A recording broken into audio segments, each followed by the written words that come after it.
Hey, welcome back to another video of how to use basics. In this video, we are going to learn how to keep track of multiple cryptocurrency prices in Unstoppable Crypto Wallet.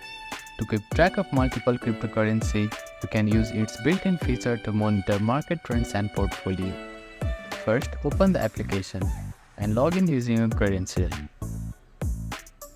Here, to the main dashboard, this area will typically show a summary of your assets and their current prices. To track a new cryptocurrency, you will need to see on the Market tab. Click on the Market tab at the bottom left corner. Here, search for the cryptocurrency you want to track by typing its name in the search bar. Click on it and you will see a detailed information about it.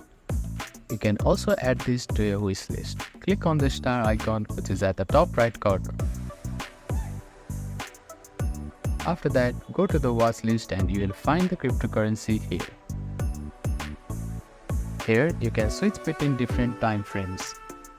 That is from 1 day to 3 months, and the top coins from here, and gainers, lowest cap, losers, highest cap, all this information. On each cryptocurrency detail page, you can often view historical price chart and other data to track performance over time. By following these steps, you can effectively monitor multiple cryptocurrency price in Unstoppable Crypto Wallet. Stay informed about market change and manage your investment. Thank you for watching this video. Please do not forget to like, share and subscribe to our channel and comment down if you have any queries.